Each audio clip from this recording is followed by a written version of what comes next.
Chers élèves, je vous propose aujourd'hui une correction des exercices de français par cette petite vidéo.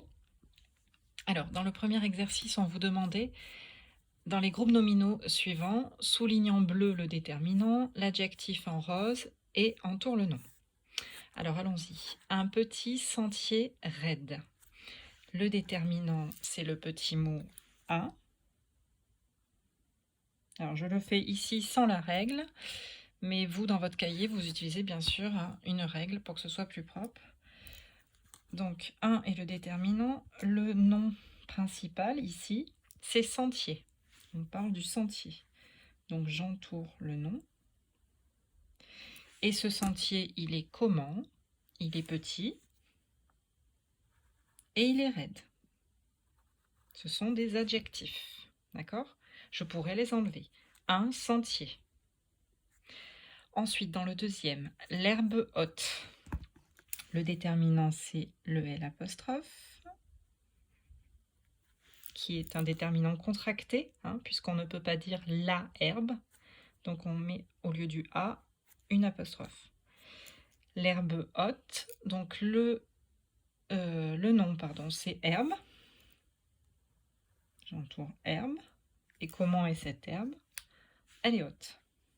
C'est l'adjectif. Un long moment. Nous avons le déterminant un,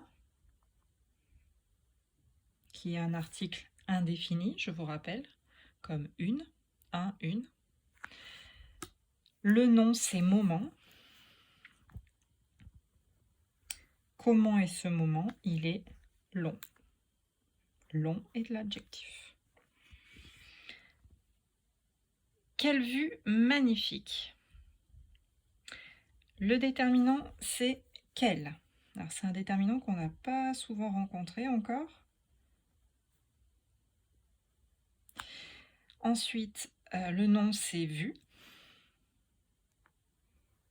Comment est cette vue?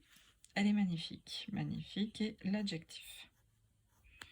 Voilà pour le premier exercice. Le deuxième exercice, on travaille toujours sur des groupes nominaux. Mais ce coup-ci, ce sont des groupes nominaux avec des compléments du nom.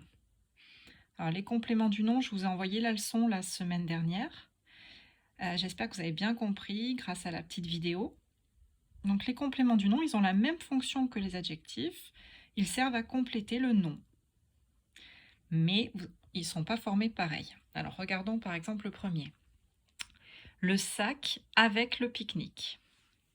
On parle d'un sac. C'est le nom principal ici. Donc, je l'entoure.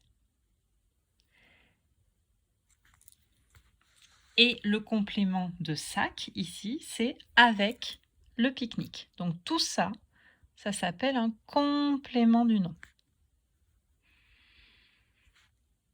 C'est formé d'une préposition, avec, et d'un autre chronominal, un nom et un déterminant. Mais tout ceci complète le nom sac. Donc, on dit que c'est complément du nom. On continue. Alors, il y avait un troupeau de vaches. Là, le nom noyau, le nom principal, c'est troupeau. Donc, je l'entoure. Et de vaches, ça va être le complément du nom. Ça vient nous donner des informations sur ce troupeau. C'est pas n'importe quel troupeau, c'est un troupeau de vaches. Préposition plus le nom vache. Au passage, il est au pluriel puisque dans un troupeau, il y a toujours plusieurs têtes. Le bord du chemin. On parle du bord, c'est le nom principal. Mais c'est pas le bord de n'importe quoi. Ici, c'est le bord du chemin. Du chemin est le complément du nom. Du étant la préposition, chemin, c'est un nom. Le cri du hibou. Le cri, c'est le nom, noyau. Et du hibou, c'est le complément du nom. Ce n'est pas n'importe quel cri dont on parle ici, c'est le cri du hibou. Ensuite, dans une deuxième consigne, on vous demandait, sur ces groupes nominaux-là, de changer le complément du nom. Donc ici, je vous fais une proposition, mais il y en a plein, hein.